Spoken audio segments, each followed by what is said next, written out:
الحمد للہ وحدہ لا شریک لہ والصلاة والسلام علی من لا نبی بعدہ وعلی آلہ واصحابہ الذین اوفوا عہدہ اما بعد۔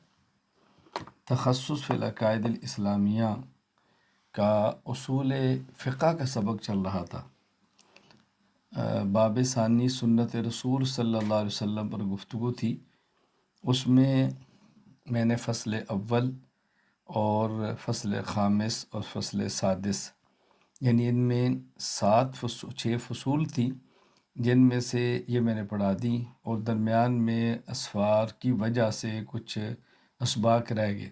تو میں چاہوں گا کہ ہم یہ جو باب ثانی سنت رسول صلی اللہ علیہ وسلم ہے اس کو مکمل کر لیں۔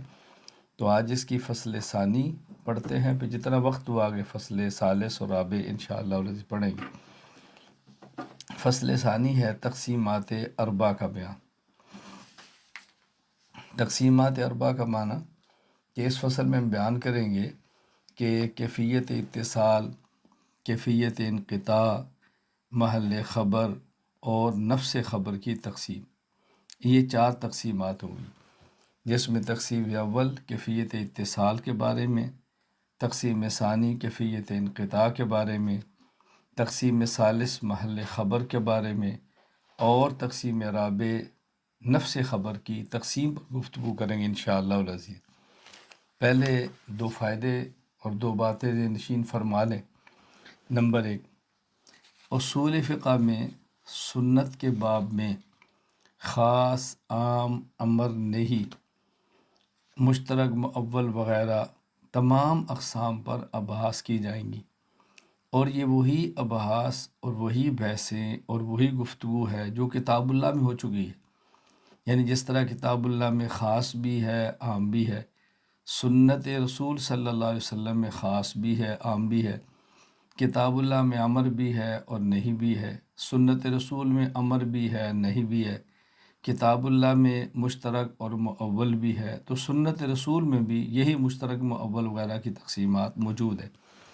اور یہی ترتیب شیخ احمد بن ابو سعید بن عبداللہ بن عبدالرزاق الحنفی ملا جیون رحمہ اللہ تعالی وفات 1130 ہجری نے نور الانوار میں بنائی ہے۔ انہوں نے بھی یہی ترتیب اختیار فرمائی ہے۔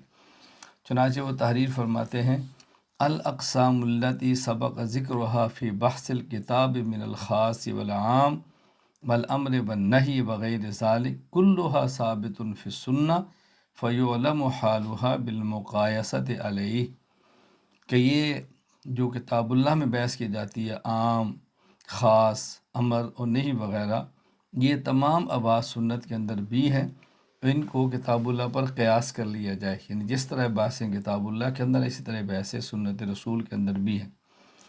دوسری بات یہ ذہن نشین فرما لیں کہ سنت کے باب میں یہ 4 تقسیمات ہوں گی، جس میں سند کے اتصال، سند کے انقطاع، کیفیت ضبط اور کیفیت سماع وغیرہ پر گفتگو ہوگی۔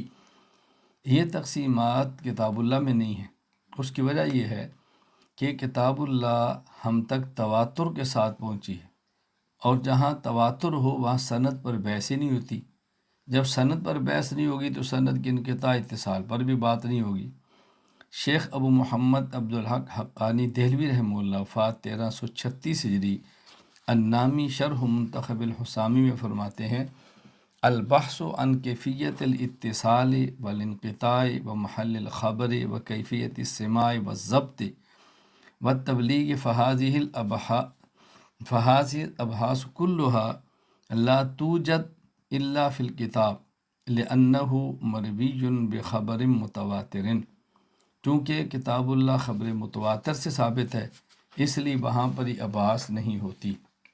اب ہم تقسیمات میں تقسیم اول پر بحث کرتے ہیں، اور یہ بحث ہے کیفیت اتصال کے بارے میں۔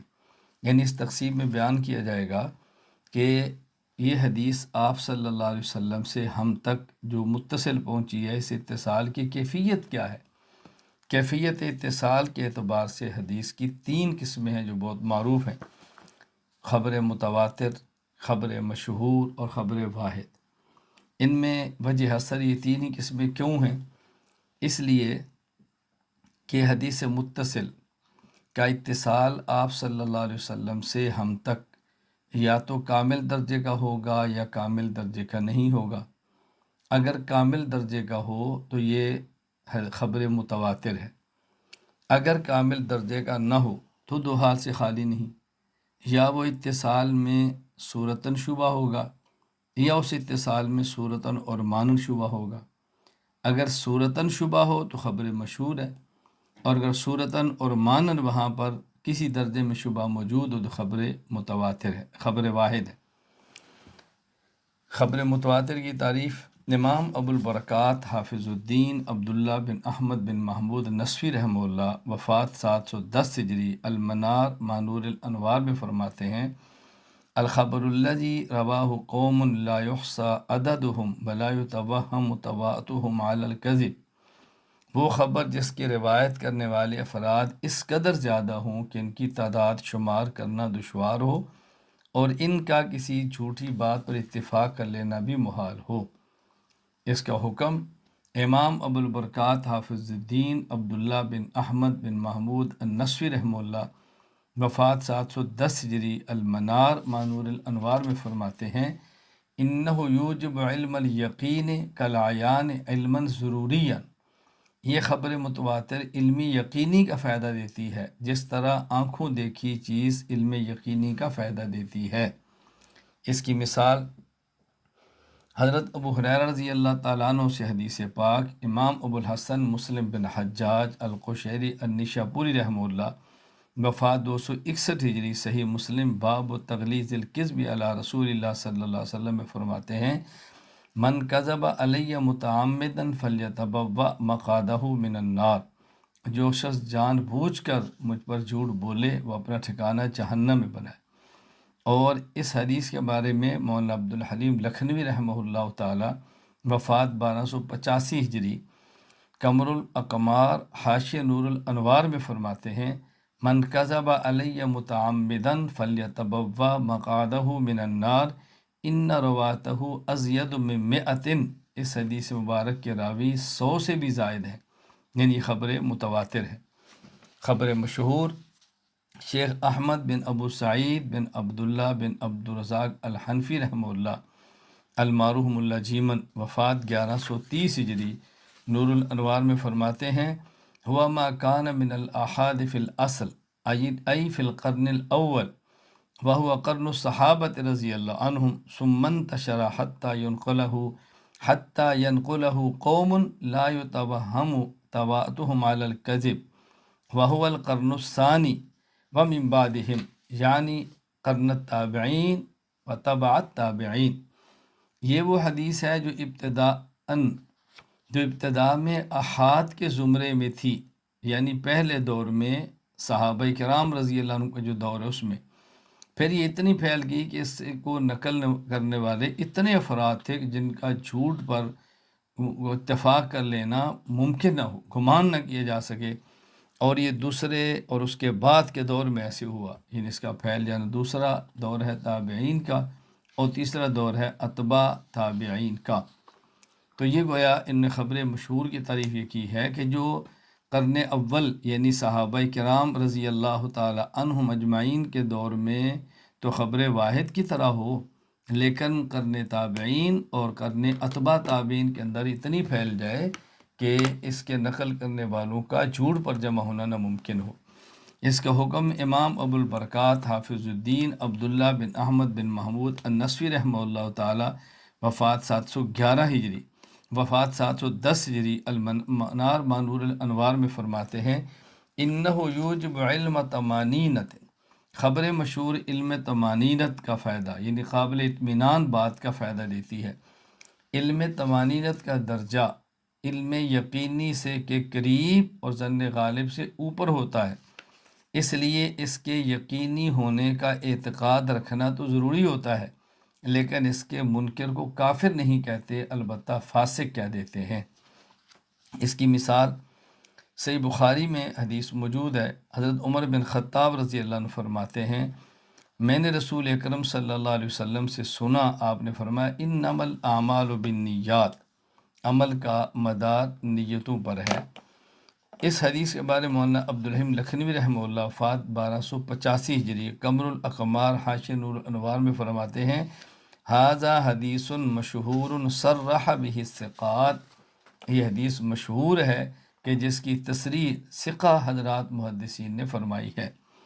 خبر واحد، امام ابو البرکات حافظ الدین عبداللہ بن احمد بن محمود نصفی رحمہ اللہ وفات 710 ہجری المنار مانور الانوار میں فرماتے ہیں وَهُوَ كُلُّ خَبْرٍ يَرْوِيهِ الْوَاحِدُ أَوِ الْإِثْنَانِ فَصَائِدًا وَلَا عِبْرَةَ لِلْعَدَدِ فِيهِ بعد أن يكون دون المشہور والمتواتر۔ خبر واحد ہر اس خبر کو کہتے ہیں جسے ایک، دو یا زائد راویوں نے روایت کیا ہو، اس میں راویوں کی تعداد کا اعتبار نہیں ہوگا، یعنی 2 ہوں، 3 ہوں، 4 ہوں، اعتبار نہیں ہوگا، بشرطے کہ یہ مشہور متواتر کی حد تک نہ پہنچی ہو، یعنی صحابہ کرام رضی اللہ عنہم اجمعین، تابعین، اتباع تابعین کے دور میں اس کے راوی کثیر نہ ہوں اور بعد کے اندر اس کے راوی کثیر ہو جائیں۔ اس کا حکم امام ابو البرکات حافظ الدین عبداللہ بن احمد بن محمود النصفی رحمہ اللہ وفات 710 ہجری المنار مانور الانوار میں فرماتے ہیں انہ یوجب العمل دون علم الیقین، خبر واحد عمل کو واجب کرتی ہے لیکن اس سے علم یقینی حاصل نہیں ہوتا۔ اس کی مثال امام ابو عبداللہ محمد بن اسماعیل بخاری رحمہ اللہ وفات 256 ہجری صحیح بخاری حدیث نمبر 100، عبداللہ بن عمرو بن عاص رضی اللہ عنہ فرماتے ہیں میں نے رسول اللہ صلی اللہ علیہ وسلم کو یہ فرماتے سنا ان اللہ لا يقبض العلم انتزاعا ينتزعه من العباد، اللہ تعالیٰ علم کو یوں نہیں اٹھائیں گے کہ لوگوں کے سینوں سے علم کو اٹھا لیں، ولاکن یقبض العلم بقبض العلماء، علم کو اٹھانے کی صورت یہ ہوگی کہ اللہ تعالیٰ علماء کو اٹھا لیں گے، حتی اذا لم یبق عالما اتخذ الناس رؤوسا جہالا، یہاں تک کہ جب اللہ کسی عالم کو باقی نہیں رکھیں گے تو لوگ جاہل لوگوں کو اپنا بڑا بنائیں گے، فسئلوا ان سے مسائل پوچھے جائیں گے، فافتوا وہ فتوے دیں گے بغیر علم بغیر علم کے، فضلوا واضلوا یہ خود بھی گمراہ ہوں گے اور یہ دوسروں کو بھی گمراہ کریں گے۔ اللہ اکبر، یہ خبر مشہور کی مثال ہے۔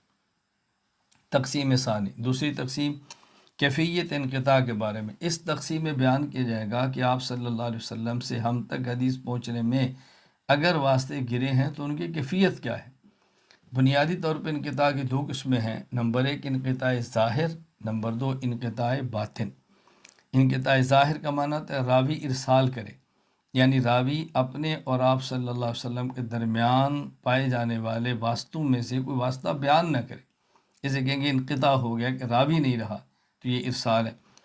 شیخ احمد بن ابو سعید بن عبداللہ بن عبدالرزاق الحنفی المعروف ملا جیون رحمہ اللہ وفات 1130 ہجری نور الانوار میں فرماتے ہیں اما الظاہر فالمرسل من الاخبار اللہ یذکر الراوی الوسائط التي بینہ وبین رسول اللہ صلی اللہ علیہ وسلم بل یقول قال الرسول صلی اللہ علیہ وسلم کذا۔ ارسال یہ ہے اخبار میں سے مرسل خبر وہ ہوتی ہے کہ راوی ان واسطوں کو ذکر نہ کرے جو اس راوی اور رسول اللہ صلی اللہ علیہ وسلم کے درمیان ہیں، بلکہ وہ یوں کہے قال الرسول صلی اللہ علیہ وسلم۔ اس انقطاع ظاہر کی 4 قسمیں ہیں۔ نمبر 1 ارسال صحابی، یعنی درمیان میں جو واسطہ گرانے والا ہے وہ صحابی ہو، اس حدیث کو کہیں گے مرسل صحابی، یعنی صحابی کی مرسل۔ یہ بات یہ نشین فرما لیں کہ اگر مرسل صحابی کی ہو وہ یہ روایت بالاتفاق قابل قبول ہے۔ کیوں؟ راوی جب قال رسول صلی اللہ علیہ وسلم کہتا ہے تو اس کا مطلب یہ ہے، یعنی جب صحابی راوی قال رسول کہتا ہے تو اس کا معنی یہ کہ اس نے خود رسول اللہ صلی اللہ علیہ وسلم سے سنا ہے، یا اس نے خود نہیں سنا، اس نے کسی صحابی سے سنا ہے اور اس صحابی نے رسول اکرم صلی اللہ علیہ وسلم سے براہ راست سنا ہے۔ چنانچہ شیخ احمد بن ابو سعید بن عبداللہ بن عبدالرزاق الحنفی المعروف ملا جیون رحمہ اللہ تعالی وفات 1130 ہجری نور الانوار میں فرماتے ہیں ان کان من الصحابی فمقبول بالاجماع، اگر یہ ارسال صحابی سے ہو تو بالاتفاق قابل قبول ہے، لأن غالب حالہ ان یسمع بنفسہ منہ علیہ السلام، اس لیے کہ غالب گمان یہ ہے کہ صحابی نے خود رسول اکرم صلی اللہ علیہ وسلم سے سنا ہوگا۔ وَإِنْ كَانَ يَحْتَمِلُ أَنْ يَسْمَعَ مِنْ صَحَابِيٍّ آخر وَلَمْ يَكُنْ وَبِنَفْسِهِ حَاضِرًا حِينَئِذٍ، اگرچہ یہ بھی احتمال ہے کہ اس نے خود نہ سنا، اس نے کسی صحابی سنا ہو اور دوسرے صحابی نے براہ راست رسول اکرم صلی اللہ علیہ وسلم سے سنا ہو۔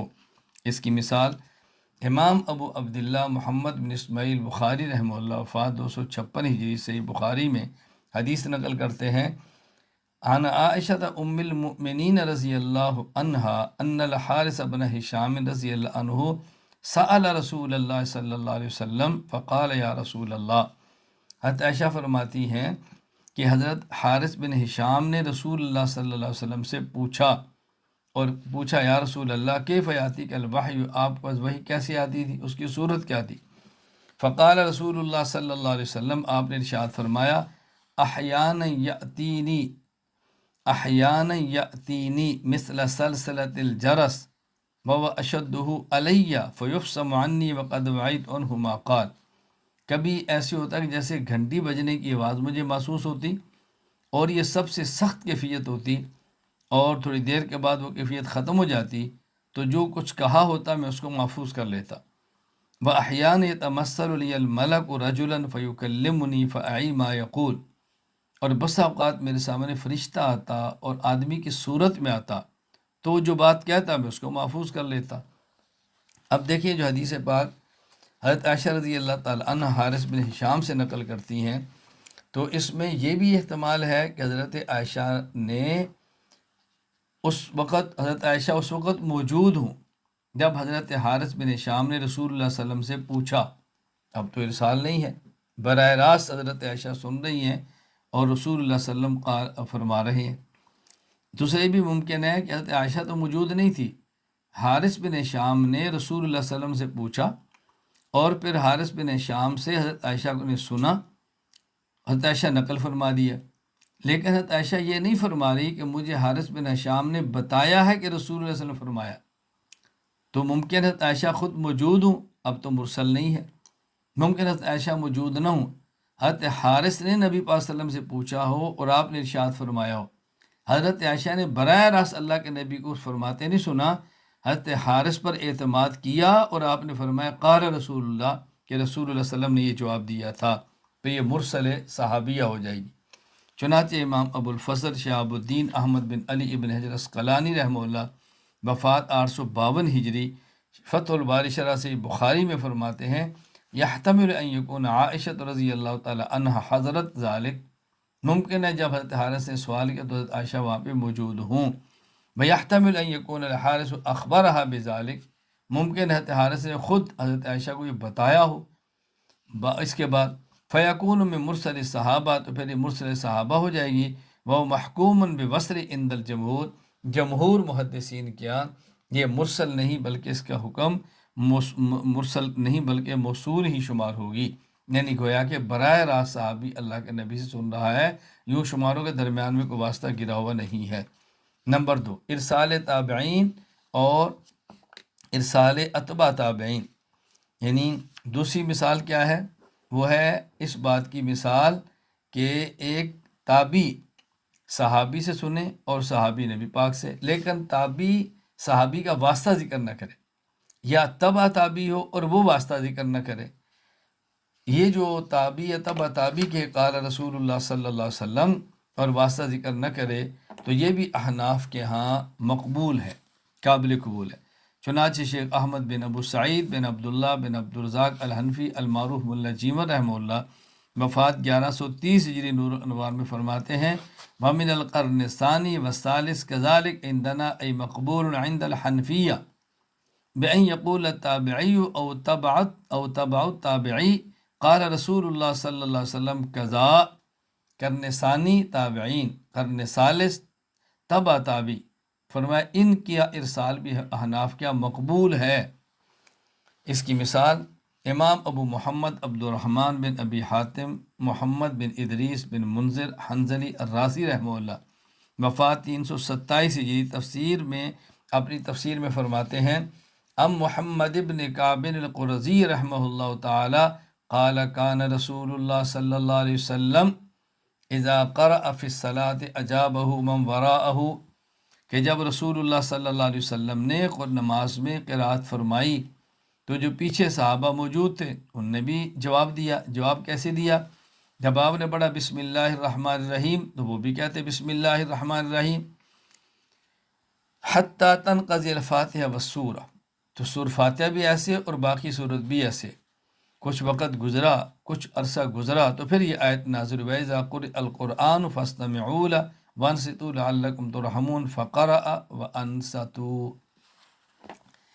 یعنی پہلے یہ تھا، حضرت فرماتے ہیں کہ رسول اللہ صلی اللہ علیہ وسلم تلاوت فرماتے اور صحابہ نماز میں آپ کے پیچھے تلاوت فرماتے، جو آیت آپ پڑھتے وہ بھی پڑھتے۔ جب یہ آیت نازل ہوئی وَإِذَا قُرِئَ الْقُرْآنُ فَاسْتَمِعُوا لَهُ وَأَنصِتُوا، تو اس کے بعد جب آپ قرأت کرتے تو صحابہ خاموش ہو جاتے۔ یہ بات یاد رکھنا، ترک قرأت خلف الامام پر اور بھی دلائل ہیں ہمارے۔ ایک حدیث یہ نقل کی ہے کہ محمد بن کعب قرظی فرماتے ہیں کہ رسول اللہ صلی اللہ علیہ وسلم نے یوں فرمایا، یعنی رسول اللہ صلی اللہ علیہ وسلم جب پڑھتے تو صحابہ پیچھے پڑھتے۔ اب ان درمیان میں صحابہ کا واسطہ ذکر کرنے کی یہ تابعی ہے، اور احناف کے ہاں تابعی کی ارسال، تابعی کا مرسل یہ حجت ہے۔ تابعین یا اتباع تابعین کے بعد کے لوگ اگر ارسال کریں تو اس کا کیا حکم ہے؟ تابعین کے بعد کے لوگ اور اتباع تابعین کے بعد کے لوگ کہیں قال رسول اللہ صلی اللہ علیہ وسلم اور درمیان کا واسطہ گرا دے۔ اس میں اختلاف ہے۔ امام کرخی یعنی امام ابو الحسن عبید اللہ بن حسین الکرخی الحنفی رحمہ اللہ، وفات 340 ہجری، یہ فرماتے ہیں کہ یہ قابل قبول ہے، جبکہ امام ابن ابان ابو موسیٰ عیسیٰ بن ابان بن صدق الحنفی رحمہ اللہ، وفات 221 ہجری، وہ فرماتے ہیں کہ نہیں، یہ ارسال قابل قبول نہیں۔ چنانچہ شیخ احمد بن ابو سعید بن عبداللہ بن عبدالرزاق الحنفی المعروف ملا جیون رحمہ اللہ تعالی، وفات 1130 ہجری، نور الانوار میں فرماتے ہیں ارسال من دون ہؤلاء، تابعین اتباع تابعین کے بعد کے لوگوں کا ارسال، قرن ثانی قرن ثالث کے بعد کے لوگ، ان کا قضا مقبول، یہ مقبول ہے عند الکرخی، امام کرخی کیا قابل قبول ہے اور ابن ابان کیا قابل قبول نہیں ہے۔ نمبر 4، من وجہ حدیث مرسل ہو اور من وجہ مسند، یعنی ایک ہی روایت ایک طریق سے، ایک سند سے ایسی ہو کہ اس میں کوئی راوی نہ گرے، مسند، اور ایک طریق ایسا ہو کہ جس میں ایک راوی گرا ہو، یہ عام محدثین کے ہاں یہ ارسال بھی قابل قبول ہے۔ شیخ احمد بن ابو سعید بن عبداللہ بن عبدالرزاق الحنفی رحمہ اللہ المعروف ملا جیون، وفات 1130 ہجری، فرماتے ہیں نور الانوار میں الذی ارسل من وجہ و اسند من وجہ مقبول عند العامہ، جو من وجہ مرسل ہو، من وجہ مسند ہو تو عام محدثین کے ہاں یہ قابل قبول ہے۔ اس کی مثال حدیث لا نکاح الا بولی۔ اب اس حدیث پاک کو امام ابو عیسیٰ محمد بن عیسیٰ بن ثورہ ترمذی رحمہ اللہ، وفات 279 ہجری، سنن ترمذی باب ما جاء لا نکاح الا بولی میں نقل کرتے ہیں اور مسند نقل کرتے ہیں۔ کہتے ہیں ابھی قال حدثنا عبداللہ بن ابی زیاد قال حدثنا زید بن حباب عن یونس بن ابی اسحاق عن نبی اسحاق عن نبی بردہ عن ابی موسیٰ قال قال رسول اللہ صلی اللہ علیہ وسلم، تو یہ ابو موسیٰ کو لائے ہیں۔ اچھا، اور یہی روایت امام ترمذی رحمہ اللہ تعالی لائے، سنن ترمذی باب ما جاء الا بولی میں فرماتے ہیں روا شعبہ والثوری عن نبی اسحاق عن نبی بردہ عن النبی صلی اللہ علیہ وسلم لا نکاح الا بولی، یعنی ایک سند لائے ہیں جس میں ابو موسیٰ کا ذکر ہے مسند، اور ایک وہ جس میں ابو موسیٰ کا ذکر نہیں مرسل، تو حدیث ایک ہی ہے لیکن ایک سند میں ارسال ہے اور ایک سند میں ارسال نہیں ہے، تو کہتے ہیں عام محدثین کا یہ قابل قبول ہے۔ انقطاع باطن، میں نے بتایا تھا انقطاع کی دو قسمیں، انقطاع ظاہر اور انقطاع باطن۔ انقطاع باطن اس کو کہتے ہیں کہ سند تو متصل ہوتی ہے لیکن اس میں کسی اور وجہ سے خلل آ جاتا ہے، اس خلل کی وجہ کیا ہے ہم اس پہ بات کرتے ہیں۔ شیخ احمد بن ابو سعید بن عبداللہ بن عبدالرزاق الحنفی رحمہ اللہ المعروف ملا جیون، وفات 1130 ہجری۔ نور الانوار میں فرماتے ہیں ان یکون الاتصال فی ظاہرا ولکن وقع الخلل بوجہ آخر، سند متصل ہوگی لیکن خلل کی وجہ کوئی اور ہوگی۔ اور وجہ کیا ہو سکتی ہے؟ اس کی دو صورتیں ہیں۔ نمبر 1، راوی میں شرائط مقبولیت نہ پائی جا رہی ہوں۔ نمبر 2، یہ روایت اپنے سے قوی دلیل کے مخالف، یہ روایت اپنے سے قوی دلیل کے مخالف ہو۔ تو انقطاع باطن کی ایک صورت کہ راوی میں شرائط مقبولیت نہ پائی جائیں۔ شرائط مقبولیت کیا ہے؟ مسلمان ہونا، عادل ہونا، ضابط ہونا، عاقل ہونا۔ یعنی راوی مسلمان ہو، راوی عادل ہو، اس کے اندر ضبط، اس کا حافظہ ٹھیک ہو، اور عاقل ہو، بالغ ہو، بڑی عمر کا ہو، اور مجنون نہ ہو، عاقل ہو۔ یہ شرائط راوی کی۔ امام ابو البرکات حافظ الدین عبداللہ بن احمد بن محمود نسوی رحمہ اللہ، وفات 710 ہجری، المنار میں فرماتے ہیں انما جعل الخبر حجتاً بشرائط فی الراوی، کہ خبر حجت ہوتی ہے جب راوی میں شرائط پائی جائیں۔ وہ شرائط کون سی ہے؟ یہ اربعۃ: العقل والضبط والعدالت والاسلام۔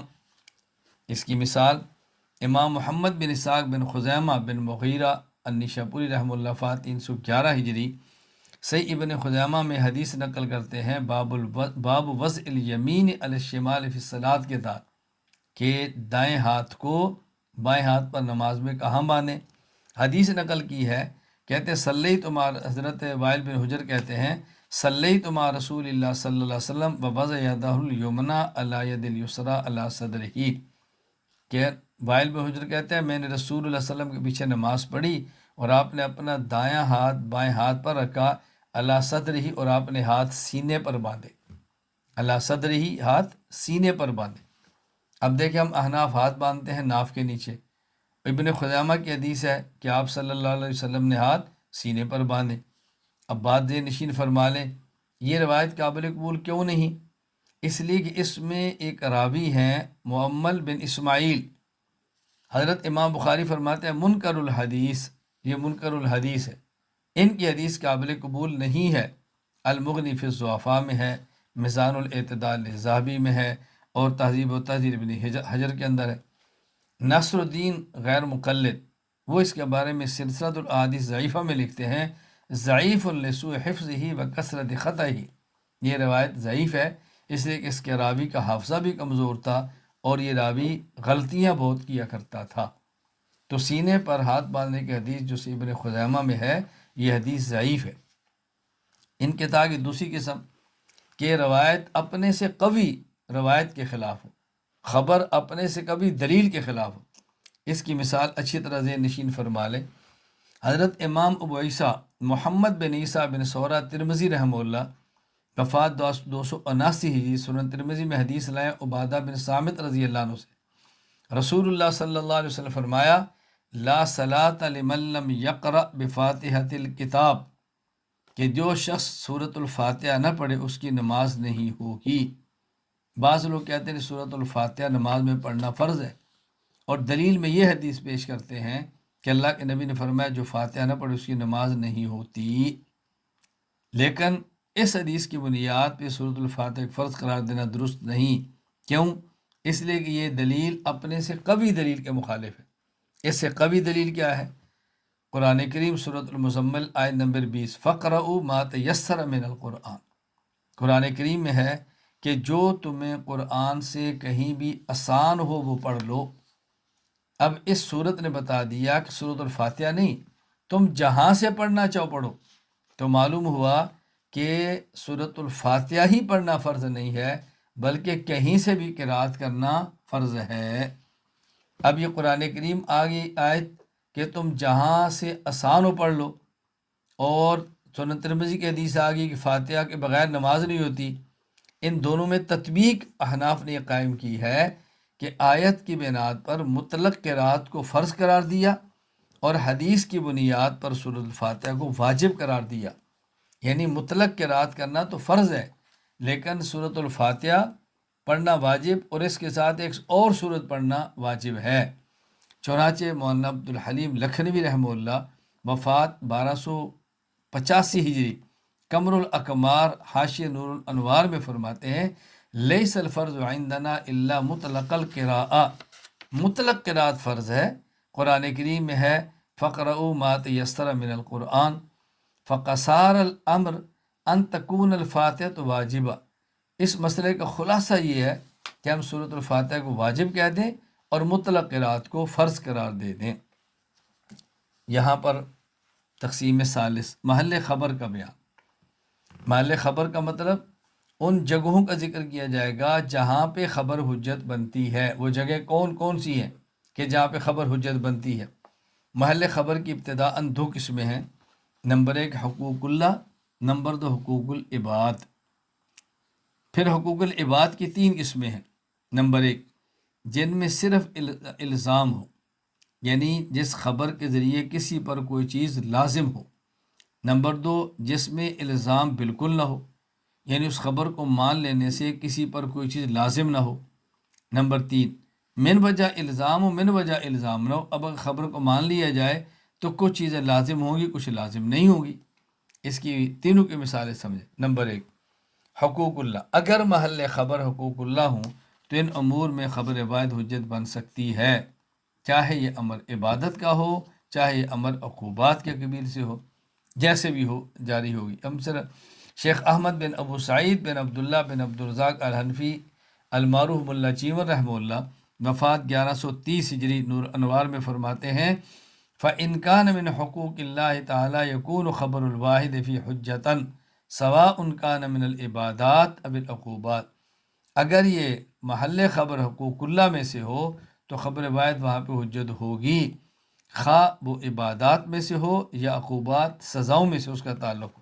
اس کی مثال امام ابو عیسیٰ محمد بن عیسیٰ بن ثورہ ترمذی رحمہ اللہ، وفات 279 ہجری، جامع ترمذی ہمیں حدیث نقل کرتے ہیں، ام حبیبہ رضی اللہ تعالیٰ عنہ فرماتی ہیں رسول اللہ صلی اللہ علیہ وسلم فرمایا من صلی فی یوم ولیلۃ سنتی عشرۃ رکعۃ، جو شخص دن اور رات میں 12 رکعت یہ سنت نوافل پڑھتا ہے، بنی لہ بیت فی الجنہ، اس کے لیے جنت میں ایک محل بن جاتا ہے، اربعن قبل الظہر، 4 رکعت ظہر سے پہلے، ورکعتین بعدہا، 2 رکعت ظہر کے بعد، ورکعتین بعد المغرب، 2 رکعت مغرب کے بعد، ورکعتین بعد العشاء، اور 2 رکعت عشاء کے بعد، ورکعتین قبل الفجر صلاۃ الغدات، اور 2 رکعت فجر کی فرض سے پہلے جو 2 رکعت سنت موقدہ ہیں۔ نمبر 2 حقوق العباد۔ حقوق العباد کی ہم نے کہا 3 قسمیں۔ نمبر ایک جس میں صرف الزام ہو، یعنی جن پہ بندے پر کوئی چیز لازم آتی ہو، اگر کوئی خبر اس خبر کو مان لیا جائے، مثلا دین اور قرض کو لازم قرار دینا، یعنی کوئی بندہ کہتا ہے کہ فلاں کے اوپر قرض ہے، اگر مان لے اس بات کو تو قرض دینا پڑے گا۔ اب اس حق کو ثابت کرنے کے لیے ان تمام شرائط کا پایا جانا ضروری ہے جو راوی میں روایت قبول کرنے کے لیے ضروری ہیں، ساتھ ساتھ 2 چیزوں کا اضافہ بھی ہے، نمبر 1 عدد، نمبر 2 شہادت، یعنی راوی عادل بھی ہو، مسلمان بھی ہو، ضبط بھی اس کا ٹھیک ہو، عاقل بھی ہو، اور ساتھ 2 بھی ہوں، اور لفظ شہادت بھی ہو کہ میں گواہی دیتا ہوں فلاں بندے کا فلاں بندے کے ذمہ قرض ہے۔ اب ظاہر اس خبر کو مانا جائے تو قرض اس کے ذمہ ضروری ہوگا نا، کیونکہ الزام ہو رہا ہے، لہٰذا اس کے لیے 4 شرائط پائی جانی چاہیے جو کہ روایت کے قبول ہونے کے لیے ہیں، اور 2 اضافی ہیں، نمبر 1 عدد، اور نمبر 2 عدد کے ساتھ ساتھ لفظ شہادت ہونا بھی۔ شیخ احمد بن ابو سعید بن عبداللہ بن عبدالرزاق الحنفی رحمہ اللہ المعروف ملا جیون، وفات 1130 ہجری، انوار میں فرماتے ہیں وَإِنْ كَانَ مِنْ حُقُوقِ الْعِبَادِ مِمَّا فِي إِلْزَامٌ مَحْضٌ كَخَبَرِ إِثْبَاتِ الْحَقِّ إِلَىٰ أَحَدٍ فِي الدُّيُونِ وَالْأَعْيَانِ الْمُبِيَّةِ وَالْمُرْتَهَنَةِ وَالْمَغْصُوبَةِ تُشْتَرَطُ فِي سَائِرِ شَرَائِطِ الْأَخْبَارِ مِنَ الْعَقْلِ وَالْعَدَالَةِ وَالضَّبْطِ وَالْإِسْلَامِ مع العدد ولفظ شہادت والولایہ۔ اگر یہ محل خبر حقوق العباد کے قبیل سے ہو جن میں صرف الزام ہو، جیسے دین کی مد میں، بیچی ہوئی چیزوں میں، رہن کی چیزوں میں، غصب شدہ چیزوں میں کسی پر حق کا اثبات ہو تو اس میں اخبار کی باقی تمام شرائط جیسے عقل، عدالت، ضبط، اسلام کے ساتھ ساتھ تعداد یعنی عدد، گواہی کا لفظ اور ولایت بھی شرط ہوں گی، یعنی یوں کہے گا کہ گویا اس طرح یہ یعنی اس طرح گویا 7 شرائط بن جائیں گی۔ اصل وہ یہ ہے کہ لفظ شہادت ہونا بھی ضروری ہے، اس کے بغیر یہ گواہی قابل قبول نہیں ہوگی۔ نمبر 3، حقوق العباد جن میں اصلاً الزام نہ ہو، یعنی اس خبر کو مان لیا جائے تو کسی بندے پر کوئی چیز لازم نہ ہو، جیسے وکالت کی خبر دینا، مزاربت کی خبر دینا، ہدایہ کی خبر دینا۔ یہ خبر دینا فلاں بندے نے آپ کو وکیل بنا دی ہے، فلاں بندے نے آپ کو وکیل بنا دی ہے، فلاں بندے نے آپ سے مزاربت کرنا چاہتا ہے، اور فلاں بندہ آپ کو ہدیہ دے رہا ہے، تو اب چاہے تو قبول کرے، چاہے تو قبول نہ کرے، اس کی مرضی کی بات ہے۔ یہ بات اچھی طرح سے نشین فرما لے۔ شیخ احمد، اچھا، اس حق کو ثابت کرنے کے لیے خبر واحد حجت ہوگی بشرطے کہ خبر دینے والا صاحب تمیز سمجھدار ہو، خواہ بچہ ہو، خواہ بالغ ہو، آزاد ہو، غلام ہو، مسلمان ہو، جیسا بھی ہو۔ اس خبر کو اگر مان لیا جائے تو پھر یعنی اگر اس خبر کو مان لیا جائے تو اس کے اوپر لازم کچھ بھی نہیں ہے۔ یعنی اگر کوئی بندہ وکیل بنتا ہے اور اس سے کچھ نقصان ہو جاتا ہے تو نقصان اس کا نہیں، نقصان تو موکل کا ہے جس نے وکیل بنایا ہے، تو اس کا کیا نقصان، اس کے اوپر کوئی چیز لازم نہیں ہو رہی۔ اگر کوئی بندہ کہتا ہے جی اس خبر کو مان لیں تو آپ کو کیا ملے گا، ہدیہ، یہ تو نہیں کہ اس خبر کو ماننے سے آپ کا کوئی نقصان بھی ہوگا، کوئی چیز آپ کے ذمہ لازم تو نہیں آ رہی، اس لیے اس میں کوئی عدالت کچھ بھی شرط نہیں ہے، بس اتنا شرط ہے کہ بندہ خبر دینے والا سمجھدار ہو۔ شیخ احمد بن ابی سعید بن عبداللہ بن عبدالرزاق الحنفی المعروف ملا جیمر رحمہ اللہ، وفات 1130 ہجری، نور انوار میں فرماتے ہیں وَإِنْ كَانَ لَا إِلْزَامَ فِي أَصْلًا خبر الوکالت والمزاربت والرسالت فی الہدایہ ونحویہ، اگر اس میں کوئی الزام نہ ہو، جیسے اس بات خبر کہ فلاں نے تجھے وکیل بنایا ہے، فلاں نے مزارب بنایا، ظاہر پیسہ اس کا تو نے کام کرنا ہے، اور فلاں نے تجھے ہدیہ دی ہے، بین یقول وکلک فلان او زاربک فی ھذا او اہدی الیک ھذا شی ہدیۃ فإنه لا الزام فی الاحد بل یختار بین یقبل الوکالہ والمزار والہدیہ، جی چاہے وکالت قبول کر لے، نہ جی چاہے نہ کرے، جی چاہے ہدیہ لے لے، نہ جی چاہے تو نہ لے، جی چاہے مزاربت قبول کرے، نہ جی چاہے تو نہ کرے۔ ببین اللہ اقبل یثبت باخبار الاحاد بشرط التمیز دون العدالہ، تو یہاں تمیز کافی ہے، عدالت کی شرط نہیں ہے۔ یعنی یشترط ان یکون المخبر ممیزا صبیا کان بالغا، بس سمجھدار ہونا چاہیے، خواہ وہ بچہ ہو، خواہ وہ بڑا ہو، خواہ وہ حر ہو، غلام ہو یا آزاد ہو، خواہ مسلمان ہو یا کافر ہو، عادل ہو یا فاسق ہو، جیسا بھی ہو۔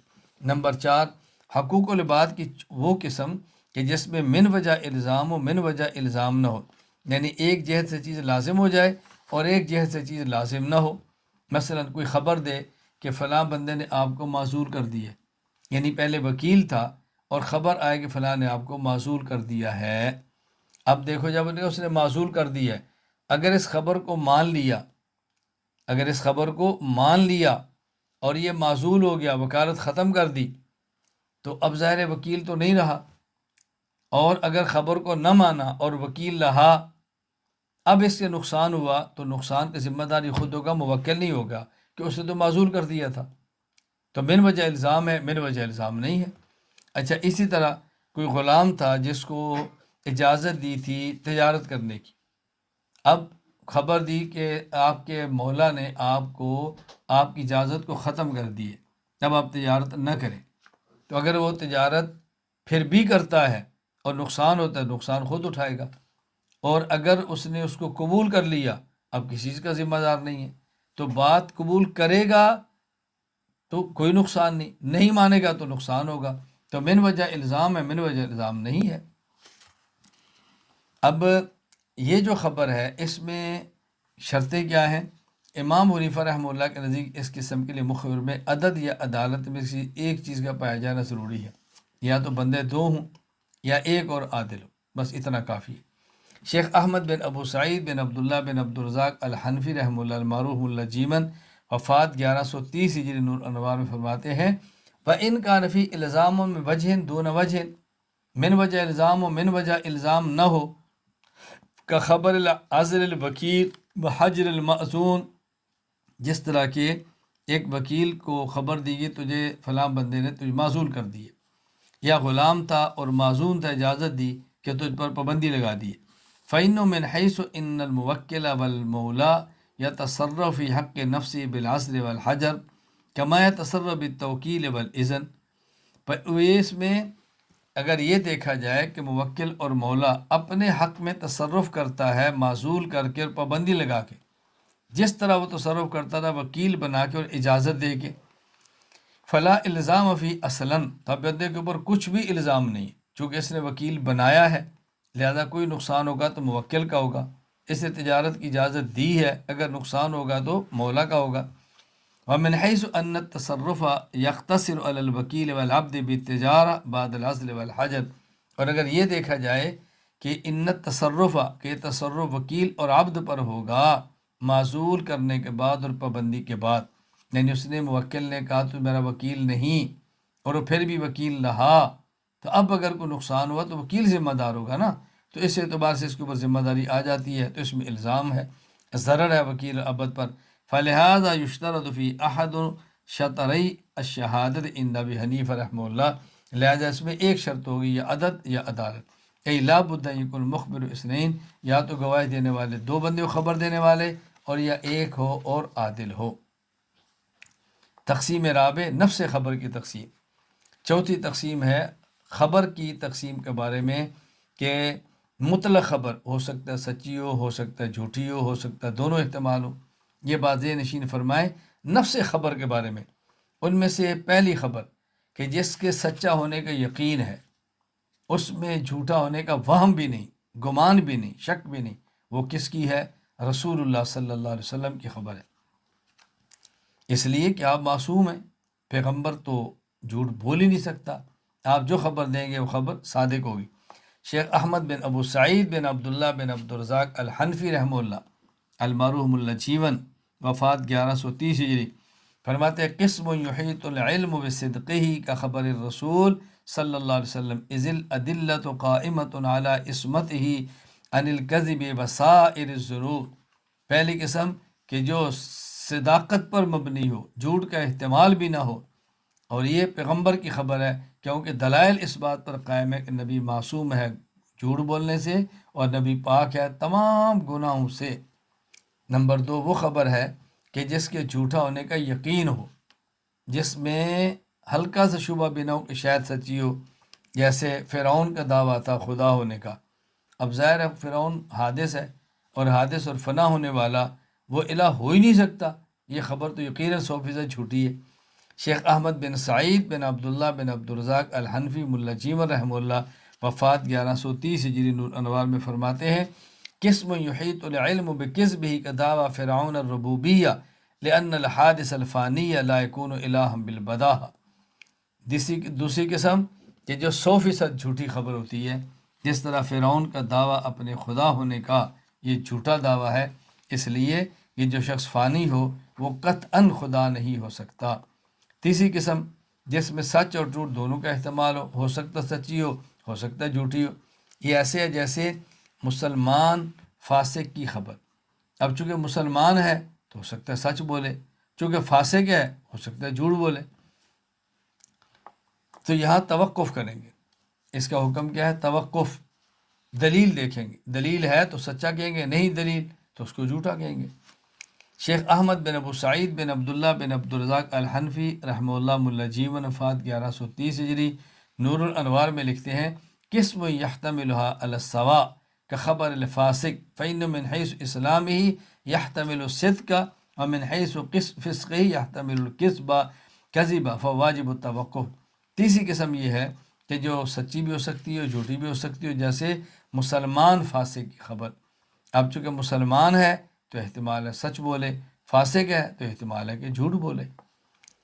نمبر 4، جس میں سچ اور جھوٹ دونوں کا احتمال ہو لیکن ایک جہت کو ترجیح دی گئی ہو، سچ کا بھی احتمال ہو جھوٹ کا بھی احتمال ہو لیکن ترجیح ہم کسی ایک جہت کو دیں، جیسے عادل کی خبر جس میں قبولیت کی تمام شرائط موجود ہوں، مسلمان بھی ہے، عادل بھی ہے اور قبولیت کی تمام شرائط بھی موجود ہیں، اب ترجیح اس بات کو ہے کہ سچی خبر ہوگی، جھوٹی خبر نہیں ہوگی۔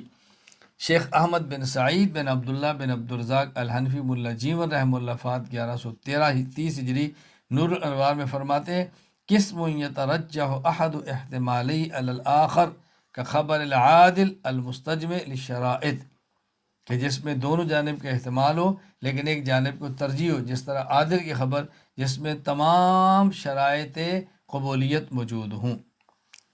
سنت کی فصل ثالث تعارض بین الحجج کا بیان۔ تعارض بین الحجج کا معنی، اگر کسی کلام میں تعارض ہو تو اس کا مطلب ہوتا ہے کہ صاحب کلام درست کلام لانے سے عاجز ہے۔ اگر کسی کلام میں ایک بندہ دو باتیں کرے، ایک اور ایک اور، اس کا معنی ہے کہ یہ بات صحیح نہیں کہہ سکتا۔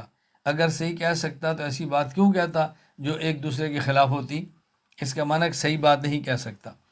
تو تعارض سے صاحب کلام کے عاجز ہونے کی دلیل ہوتی ہے۔ اس لیے ہمارا موقف یہ ہے کہ قرآن و سنت میں جو دلائل موجود ہیں ان میں کسی قسم کا تعارض ہرگز نہیں۔ کبھی بظاہر تعارض نظر آتا ہے تو اس تعارض کو دفع کرنے کی صورتیں موجود ہیں، لہذا دیکھیں اس تعارض کہاں ہوگا اور تعارض کو ختم کیسے کریں گے۔ اب تعارض سے متعلق گفتگو سمجھنے کے لیے پہلے سمجھیں کہ تعارض کے لیے یہ بنیادی باتیں سمجھیں۔ نمبر 1 رکن تعارض، تعارض کا رکن کیا ہے۔ نمبر 2 شرائط تعارض۔ نمبر 3 حکم تعارض۔ نمبر 4 دفع تعارض کی صورتیں۔ نمبر 1 رکن تعارض۔ تعارض کا رکن یہ ہے کہ دو چیزیں ذات اور صفات میں مساوی ہوں تو تعارض ہوگا۔ اگر ذات اور صفات میں مساوی نہ ہوں تو پھر تعارض نہیں ہوگا۔ یہ بات اچھی طرح ذہن نشین فرما لیں۔ ذات میں مساوی نہ ہونے کی دلیل، ایک خبر خاص ہے اور ایک مخصوص عام مخصوص عنہ الباز ہے، ایک عبارت النص ہے، ایک اشارت النص ہے۔ اب دیکھیں، خاص اور عام مخصوص عنہ الباز یہ دونوں ذات میں مساوی درجہ کے نہیں۔ اسی طرح خبر مشہور و خبر واحد یہ دونوں ذات کے اعتبار سے برابر کے درجہ میں نہیں۔ خاص یہ اعلیٰ ہے عام مخصوص عنہ الباز سے، اور خبر مشہور یہ اعلیٰ ہے خبر واحد سے۔ ایک کی ذات اعلیٰ ہے کہ ادنا ہے، لہٰذا جو اعلیٰ ثابت ہوگی اس کو ترجیح دیں گے، ادنا سے ہوگی اس کو چھوڑ دیں گے، تعارض نہیں ہوگا۔ صفت میں مساوی نہ ہونے کی مثال، ایک نص محکم ہے، ایک مفسر ہے، ایک عبارت النص ایک اشارت النص ہے، تو محکم کو ترجیح ہوگی مفسر پر، چونکہ محکم وضاحت میں اعلیٰ ہے بنسبت مفسر کے، اور عبارت النص قطعیت میں اعلیٰ ہے بنسبت اشارت النص کے، لہذا عبارت النص کو ترجیح ہوگی۔ نمبر 2 شرائط تعارض، حسب ذیل شرائط پائی جائیں تب حقیقی تعارض متحقق ہوگا۔ دونوں کا محل ایک ہو، دونوں کا وقت ایک ہو، دونوں کی نسبت ایک ہو، دونوں کا حکم جدا جدا ہو، ورنہ تعارض نہیں ہوگا۔ دونوں کا محل ایک ہو، اگر محل ایک نہ ہو تو تعارض حقیقی نہیں ہوگا۔ جیسے نکاح، کہتے ہیں نکاح حلال بھی ہے نکاح حرام بھی ہے۔ آپ کو بندہ کہے گا تو شریعت میں تعارض ہے، کبھی شریعت کہتی ہے نکاح حلال ہے، کبھی کہتی ہے حرام ہے۔ قرآن میں ہے نا، فَنْكِحُوا مَا طَابَ لَكُمْ، نکاح کرو، وَلَا تَنْكِحُوا مَا نَكَحَ، فلاں سے نکاح نہ کرو۔ تو بات اچھی طرح ذہن نشین فرما لیں، محل بدلنے سے حکم بدل جائے گا۔ کیا مطلب؟ اگر کوئی شخص بیوی سے نامحرم سے نکاح ہے تو اس کا حکم اور ہے، اور محرم سے ہے تو نکاح اور ہے۔ تو جب محل بدل گیا تو حکم بدل گیا، تعارض کیسے ہوگا؟ جہاں شریعت نے کہا نکاح کرو وہاں ان سے جن سے نکاح کرنا جائز ہے، نکاح نہ کرو جن سے تمہارے والد نے کیا ہے، ان سے تمہارا نکاح کرنا جائز نہیں ہے، محل بدل گیا۔ اسی طرح اگر وقت ایک نہ ہو تب بھی حقیقی تعارض نہیں ہے۔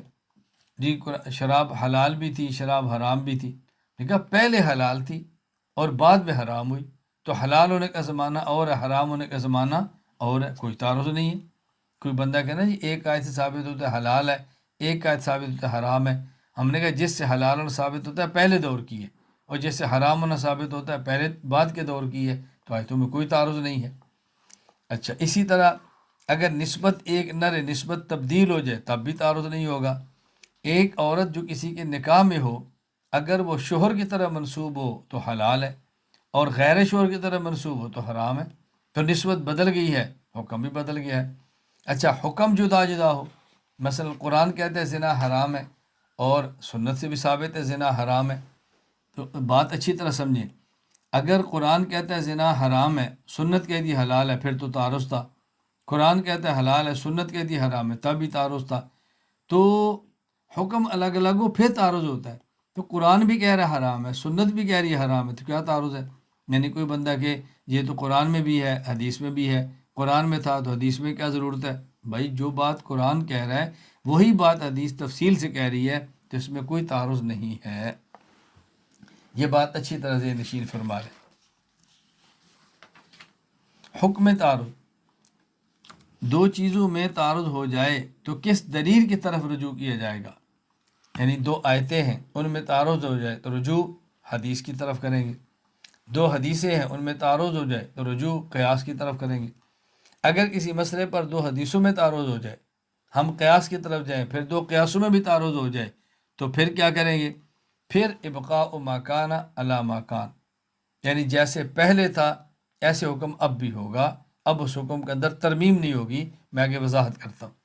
نمبر 4، اگر تعارض دو قیاسوں میں ہو تو پھر مجتہد تحری کرے گا، جس اس قیاس کی طرف مجتہد کا ظن غالب ہو اس پر وہ عمل کرے گا۔ اس کی مثالیں سمجھیں۔ دو آیتوں میں تعارض ہو، سورۃ المزمل آیت نمبر 20، فقرؤ ما تیسر من القرآن، تمہیں جو قرآن سے آسان لگے وہ پڑھ لو۔ اس سے ثابت ہوا یہ حکم امام کو بھی ہے، مقتدی کو بھی ہے، منفرد کو بھی ہے بظاہر کہ تم سب پڑھو۔ اس سے معلوم ہوتا ہے قرات سب نے کرنی ہے۔ اور سورۃ الاعراف آیت نمبر 204، وَإِذَا قُرِئَ الْقُرْآنُ فَاسْتَمِعُوا لَهُ وَأَنصِتُوا لَعَلَّكُمْ تُرْحَمُونَ، جب قرآن پڑھا جائے توجہ سے سنا کرو، خاموش رہا کرو۔ اس سے معلوم ہوتا ہے کہ قرات مقتدی نے کرنی ہے، نہیں کرنی امام نے کرنی ہے۔ تو ایک آیت سے ثابت ہوا کہ دونوں نے کرنی ہے، ایک سے ثابت ہوا کہ نہیں امام نے کرنی مقتدی نے نہیں کرنی، دونوں میں تعارض ہو گیا۔ اب تعارض کو دفع کرنے کے لیے ہم آئیں گے حدیث پاک کی طرف۔ حدیث حضرت احمد بن ابو بکر بن اسماعیل البوصیری رحمہ اللہ، وفات 840 ہجری، اتحاف الخیرت المہرہ میں فرماتے ہیں، حضرت جابر رضی اللہ تعالیٰ عنہ فرمایا رسول اللہ صلی اللہ علیہ وسلم کا ارشاد ہے، من کان لہ امام فقراءۃ الامام لہ قراءۃ، کہ جب امام موجود ہو تو پھر امام کی قراءت مقتدی کی قراءت ہے۔ اب اس میں تعارض ختم ہو گیا کہ قراءت امام کے ذمہ ہوتی ہے، مقتدی کے ذمہ نہیں ہوتی۔ لہذا جو پہلی آیت ہے جیسے ثابت ہو رہا ہے کہ ہر کوئی قراءت کرے، اس کا معنی یہ ہے کہ قراءت ہر کوئی کرے۔ اور دوسری آیت نے بتا دیا کہ نہیں امام کرے مقتدی نہ کرے، اور رسول اللہ صلی اللہ علیہ وسلم نے وضاحت فرما دی کہ جب امام نہ ہو تو پھر حکم ہے فقرؤ ما تیسر، اور جب امام ہو تو پھر حکم وَإِذَا قُرِئَ الْقُرْآنُ فَاسْتَمِعُوا لَهُ وَأَنصِتُوا۔ تو حدیث سے یہ تعارض اٹھ گیا۔ اگر دو حدیثوں میں تعارض ہو تو پھر قیاس پر عمل کریں۔ مثلا صلاۃ الکسوف، جب سورج گرہن ہو تو 2 رکعت پڑھی جائے، ان 2 رکعت میں رکوع کتنے کریں اور سجدے کتنے کریں؟ رکوع کے بارے میں روایتیں 2 ہیں۔ ایک روایت سے معلوم ہوتا ہے کہ 2 رکعتیں پڑھیں اور رکوع 2 کریں، اور ایک میں ہے کہ 2 رکعتیں کریں اور رکوع بھی 4 کریں، سجدے بھی 4 کریں۔ اب تعارض ہو گیا، پھر ہم نے قیاس کیا۔ قیاس کیا تھا کہ باقی نمازیں دیکھی، 2 رکعت نمازوں میں رکوع 2 ہوتے ہیں اور رکعتیں بھی 2 ہوتی ہیں، تو رکوع 2 ہیں تو رکعتیں 2 ہیں، رکوع بھی 2 ہیں، تو ہم نے صلاۃ الکسوف کو عام نمازوں پر قیاس کر لیا تو تعارض ختم ہو گیا۔ دیکھیں ذرا دونوں حدیثیں۔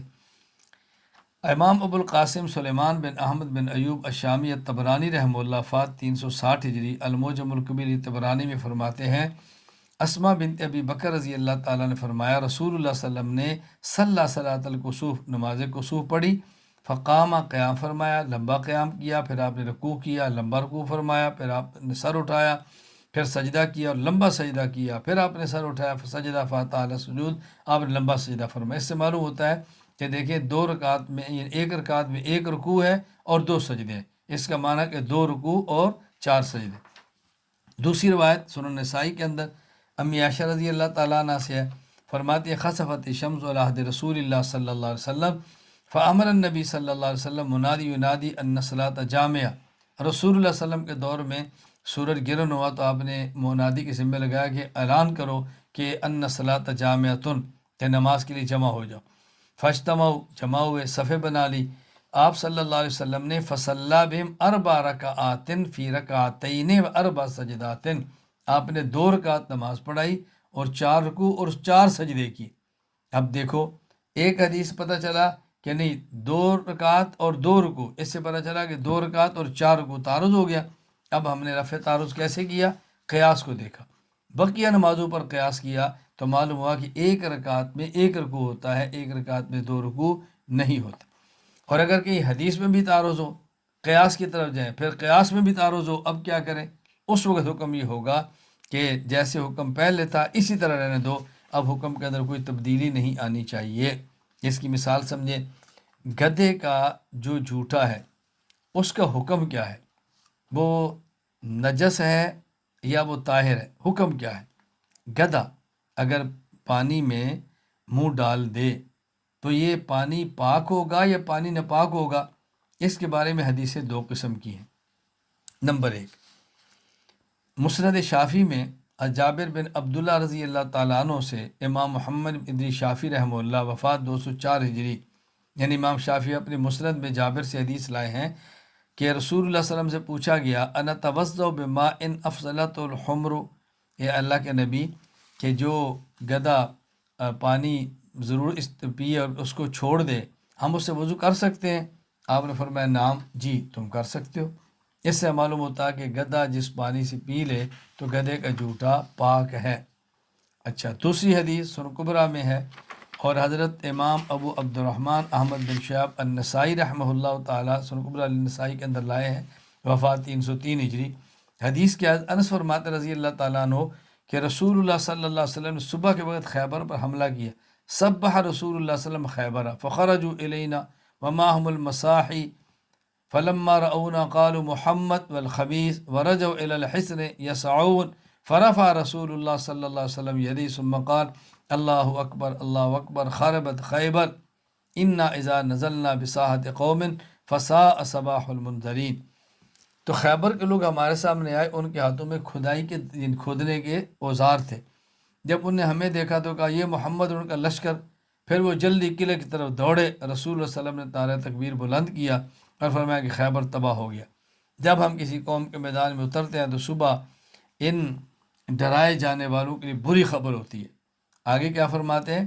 فرماتے ہیں فَأَصْبَحْنَا فِيهَا حُمْرًا فَطَبَحْنَاهَا، ہم نے پھر وہاں دیکھے گدھے تھے اور ہم نے ان گدھوں کو پکڑا اور پکایا، گوشت بنایا۔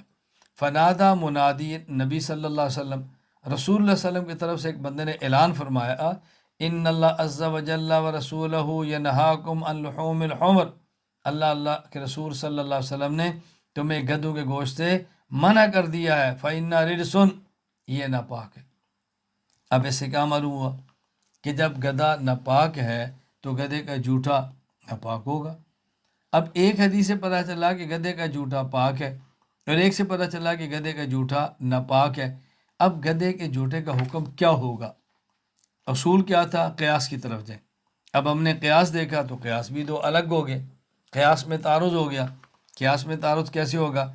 اگر ہم گدھے کے جھوٹے کو قیاس کریں اس کے پسینے پر تو اس کا پسینہ پاک ہے تو کہنا چاہیے کہ جھوٹا بھی پاک ہے، اور اگر گدھے کے جھوٹے کو قیاس کریں گدھی کے دودھ پر تو گدھی کا دودھ ناپاک ہے تو پھر کہنا چاہیے کہ اس کا جھوٹا بھی ناپاک ہے، تو قیاس بھی الگ ہو گیا۔ اب کیا کریں؟ اس کے لیے حکم کیا ہے؟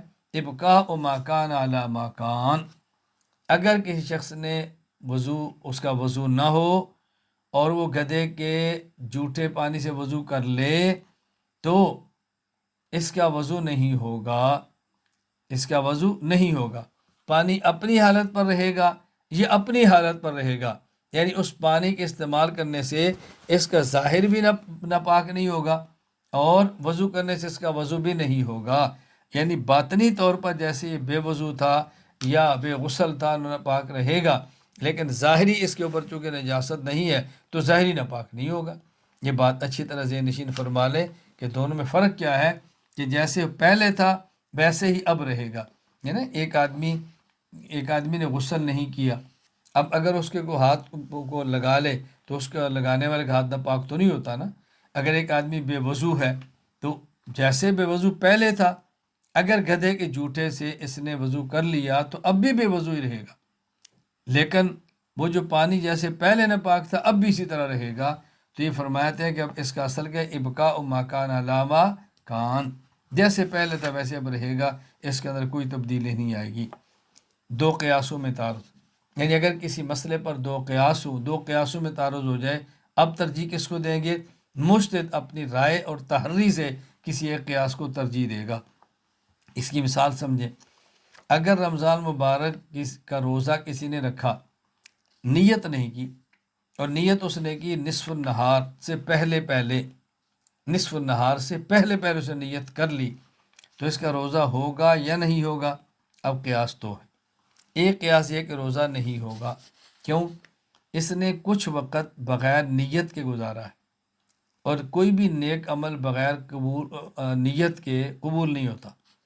تو ایک ہی عمل کچھ وقت بغیر نیت کے، کچھ وقت نیت کے ساتھ، روزہ ایک ایسی عبادت ہے کہ اس میں تقسیم نہیں ہے کہ آدھا روزہ ہو جائے آدھا روزہ نہ ہو، اگر ہوگا تو پورا روزہ ہوگا، نہیں ہوگا تو پورا روزہ نہیں ہوگا۔ تو جب ایک شخص نے روزہ رکھا اور صبح نیت نہیں کی، تو نصف النہار سے پہلے اگر کوئی نیت کر لے، تب اس کا آدھا روزہ بغیر نیت کے گیا ہے، اور بغیر نیت کے نیک عمل قبول نہیں ہوتا، لہٰذا قیاس کا تقاضا یہ ہے کہ اب اس کا بقیہ روزہ بھی قبول نہیں ہونا چاہیے۔ تو اس قیاس کو دیکھیں تو روزہ قبول نہیں ہوگا۔ اور اگر اس بات کو دیکھیں اس نے نصف النہار سے پہلے نیت کر لی، تو کچھ حصہ بغیر نیت کے اور باقی حصہ اس نے نیت کے ساتھ گزارا، تو بعض اجزاء کو ترجیح دیں گے جو نیت کے ساتھ ہے، تو اس کو ان اجزاء پر ترجیح دیں جو بغیر نیت کے ہے، لہذا اس کے پورے روزے کو قبول کر لیا جائے گا، اور ہم حکم لگائیں گے کہ نہیں، اس کا روزہ ہو گیا۔ تب قیاس دونوں قسم کے ہیں، کس قیاس پر عمل کریں اور کس پر عمل نہ کریں۔ حضرت امام شافعی رحمۃ اللہ علیہ اس قیاس کو ترجیح دیتے ہیں جو پہلا ہے، وہ کہتے ہیں کہ نصف النہار سے پہلے نیت کرے گا تو اس کا روزہ نہیں ہوگا۔ حضرت امام ابو حنیفہ رحمہ اللہ تعالیٰ فرماتے ہیں نہیں، چونکہ دن کا اکثر حصہ نیت پایا گیا، بعض میں نیت نہیں پایا گیا، تو ہم اکثر کو بعض پر غالب قرار دے کر یہ کہیں گے کہ اس کا روزہ ہو گیا، وہ اس کو ترجیح دیتے ہیں۔ تو دونوں کا اپنا اپنی رائے ہے، اس میں کوئی اشکال کی بات نہیں ہے۔ خلاصہ کیا ہے؟ دو آیتوں میں تعارض ہو تو پھر ترجیح کے لیے حدیث کی طرف جائیں گے، دو حدیثوں میں تعارض ہو تو رفع تعارض اور ترجیح کے لیے قیاس کی طرف جائیں گے۔ اگر کسی مسئلے پر دو حدیثوں میں تعارض ہو، قیاس کی طرف جائیں، پھر دو قیاسوں میں تعارض ہو جائے تو پھر رفع تعارض کے لیے کی صورت کیا ہوگی؟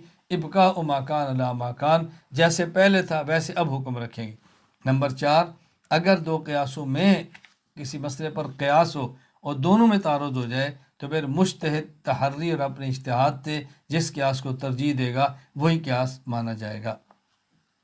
دفع تعارض کی صورتیں کیا ہیں؟ نمبر 1، اس کی 4 صورتیں۔ پہلی صورت یہ حجت کے اعتبار سے، نمبر 2 حکم کے اعتبار سے، نمبر 3 حالت کے اعتبار سے، نمبر 4 زمانہ کے مختلف ہونے کے اعتبار سے۔ چاروں میں سے ہر ایک کی مثال اچھی طرح ذہن نشین فرما لیں۔ پہلی صورت حجت کے اعتبار سے، یعنی اگر دو متعارض دلیلیں کسی مسئلے پر آ جائیں اور دونوں دلیلیں قوت کے اعتبار سے باہمی مختلف ہوں، تو کبھی کو کم درجہ کی دلیل پر ترجیح ہوگی، یعنی جو طاقت میں بڑی دلیل ہے ہم اس کو لیں گے، جو طاقت میں کمزور ہے ہم اس کو چھوڑ دیں گے۔ مثلا ایک مسئلہ عبارت النص سے ثابت ہے اور ایک مسئلہ اشارت النص سے ثابت ہے، عبارت النص کو اشارت النص پر ترجیح ہے، لہٰذا عبارت النص کو لے لیں گے اور اشارت النص اس کے مقابلے میں چھوڑ دیں گے، تو حجت کے اعتبار سے تعارض کو دفع کیا جائے گا۔ اس کی مثال سمجھیں کہ حیض کی اکثر مدت کتنی ہے؟ ایک حدیث سے ثابت ہوتا ہے 10 دن، ایک سے ثابت ہوتا ہے 15 دن، لیکن جس سے 10 ثابت ہے وہ عبارت النص ہے، اور جہاں 15 دن ثابت ہے وہ اشارت النص ہے، تو ترجیح اس کو ہوگی کہ حیض کی اکثر مدت 10 دن ہے، کیونکہ یہ عبارت النص سے ثابت ہے۔ آپ دونوں حدیثیں ذرا دیکھ لیں۔ پہلی، امام ابو الحسن علی بن عمر بن احمد بن مہدی البغدادی رحمہ اللہ دارقطنی وفات 385 ہجری، سنن دارقطنی میں حدیث لائے ہیں، واصلہ بن اسقر رضی اللہ عنہ فرماتے ہیں رسول اللہ صلی اللہ علیہ وسلم نے فرمایا اقل الحیض ثلاثۃ ایام و اکثر عشرۃ ایام، کہ حیض کی کم از کم مدت 3 دن ہے اور زیادہ سے زیادہ 10 دن ہے۔ دوسری حدیث، اب دیکھو اس میں عبارت اللہ سے صراحتاً ہے کہ 10 دن ہے۔ دوسری حدیث، ابو الحسن علی بن محمد بن حبیب البصری رحمہ اللہ، المرو امام ماوردی، وفات 450 ہجری، الحاوی فی فقہ شافعی میں حدیث لائے ہیں۔ ابو سعید خدری رضی اللہ عنہ فرماتے ہیں رسول اللہ صلی اللہ علیہ وسلم عید الفطر عید الاضحیٰ پر باہر نکلے اور نماز پڑھ کے تشریف لائے، آپ نے خواتین کو دیکھا تو آپ نے فرمایا خوب صدقہ کیا کرو۔ معروف حدیث ہے، ما رأیت من ناقصات عقل و دین اذهب للب الرجل الحازم احداکن، فرمایا کہ عورتیں عقل میں بھی ناقص ہیں اور دین میں بھی ناقص ہیں، اور یہ اچھے خاصے دیندار سمجھدار آدمی کی عقل کو اڑا کے رکھ دیتی ہیں۔ اور تو نے پوچھا یا رسول اللہ ہماری عقل بھی ناقص ہے، ہمارا دین بھی ناقص ہے، کیسے؟ آپ صلی اللہ علیہ وسلم فرمایا کہ دیکھو ایک مرد ہو تو 2 عورتوں کی گواہی اس کے برابر ہوتی ہے، معلوم ہوتا ہے کہ عقل ناقص ہے۔ کہا جی بالکل۔ آپ نے فرمایا کہ دیکھو کہ ایک عورت جو حیض آتا ہے تو وہ نماز نہیں پڑھتی اور روزہ نہیں پڑھتی، یہ اس کے دین کا نقصان ہے۔ کہا جی بالکل۔ ایک روایت میں الفاظ یہ ہیں ارأیت اذا حاضت لم تصلی ولم تصم شطر دہرہا، ایک عورت کو حیض آتا ہے، وہ نماز نہیں پڑھتی اور روزہ نہیں رکھتی اپنی آدھی زندگی۔ اب جب آدھی زندگی کہیں گے، شطر کا معنی نصف کریں گے، یہ تبھی ہوگا کہ جب حیض 15 دن ہو۔ تو اس سے اشارت اللہ سے ثابت ہوتا ہے کہ حیض کی اکثر مدت 15 دن ہے، لیکن عبارت اللہ سے 10 دن ثابت ہے، اس لیے عبارت النص کو اشارت النص پر ترجیح ہوگی۔ دوسری کیا، حکم کے اعتبار سے، یعنی 2 متعارض دلیلیں حکم کے اعتبار سے باہم مختلف ہو تو دونوں پر الگ الگ جہت سے عمل کیا جائے گا۔ مثال سمجھیں، ایک ہے یمین غموس، ایک ہے یمین منعقدہ۔ آپ جانتے ہیں یمین کی 3 قسمیں ہیں۔ ایک یمین لغو ہوتی ہے کہ کسی آدمی نے قسم اٹھائی اور غلطی سے اٹھائی، مثلا ایک آدمی نے کھانا کھا لی ہے اور اس نے سمجھا کہ میں نے نہیں کھایا، تو اس نے کہا جی اللہ کی قسم میں نہیں کھایا، بھول گیا تھا، یہ یمین لغو ہے۔ ایک ہوتی ہے یمین غموس، وہ کیا ہے کہ گزشتہ کسی کام کرنے پر جان بوجھ کے بندے نے جھوٹ بولا، یعنی پتہ تھا کہ وہ کل نہیں آیا پھر بھی قسم اٹھاتا ہے جی میں کل آیا تھا، جان بوجھ کے جھوٹ بولا، اسے یمین غموس کہتے ہیں۔ ایک ہوتا ہے یمین منعقدہ، آئندہ کسی کام کے کرنے نہ کرنے پر قسم اٹھائے۔ مسئلہ ہے کہ کفارہ کس پر آئے گا؟ اب قرآن کریم کی ایک آیت ہے لا یؤاخذکم اللہ باللغو فی ایمانکم ولکن یؤاخذکم بما کسبت قلوبکم، سورۃ البقرہ آیت نمبر 255، کہ یمین لغو میں تمہارا مواخذہ نہیں ہے لیکن یمین غموس میں تمہارا مواخذہ ہے، یعنی تم نے جان بوجھ کے جھوٹی قسم اٹھائی تو مواخذہ ہے۔ اس سے معلوم ہوتا ہے کہ اس کا کفارہ ہے۔ اچھا آگے ایک سورۃ المائدہ آیت نمبر 89، لا یؤاخذکم اللہ باللغو فی ایمانکم بلکن یؤاخذکم بما عقدتم الایمان، اللہ تمہارا مواخذہ کرے گا یمین منعقدہ میں، یا عقد کا لفظ ہے نا منعقدہ میں۔ اب دیکھو 2 آیتوں میں تعارض ہو گیا۔ پہلی آیت سے معلوم ہوتا ہے کہ یمین غموس پر بھی مواخذہ ہے، اور دوسری معلوم ہوتا ہے یمین منعقدہ پر بھی مواخذہ ہے۔ ہم نے تعارض کیسے رفع کیا کہ دیکھیں یمین غموس پر مواخذہ کا معنی یہ ہے آخرت میں مواخذہ اس پر بھی ہوگا، اور یمین منعقدہ پر مواخذہ کا معنی یہ ہے کہ اس میں دنیا میں بھی مواخذہ ہوگا جس کو کفارہ کہتے ہیں۔ تو حکم بدل گیا، یمین غموس میں مواخذہ کا معنی گناہ ہے، اور یمین منعقدہ میں مواخذہ کا معنی گناہ تو ہے ہی لیکن دنیا میں ساتھ کفارہ بھی ہے۔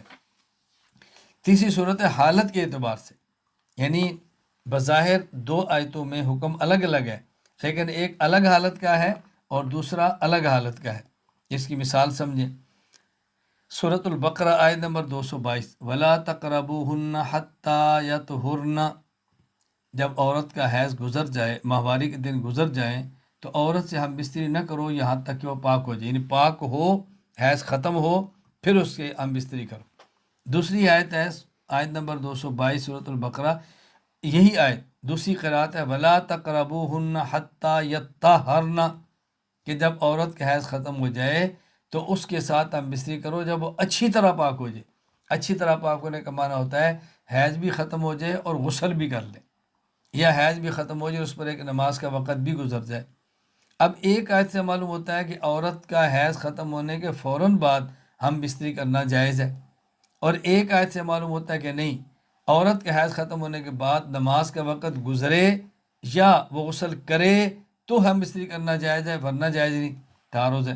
ہم کہتے ہیں تعارض نہیں، دو آیتوں میں اس آیت کی جو دو قراتیں ہیں ارے کا حالت الگ الگ ہے۔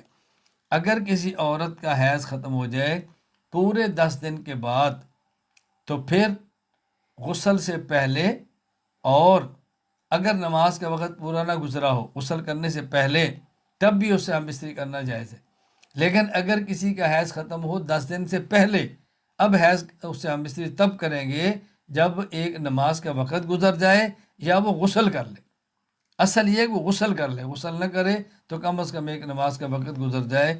تو یہ جو قرات ہے یطہرنا، اس کی حالت اور حالت کے لیے ہے کہ جب 10 دن پر جب اس کا حیض ختم ہو 10 دن پورے کر کے، اور حتیٰ یطہرنا یہ اس حالت پر ہے کہ جب اس کا حیض ختم ہو جائے 10 دن سے پہلے پہلے۔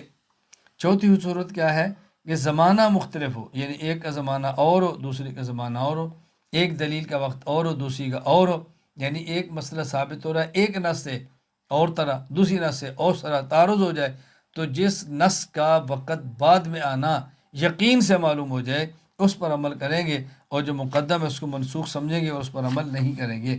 اس کی مثال سمجھے، خامد فوت ہو جائے تو عورت کی عدت کتنی ہے؟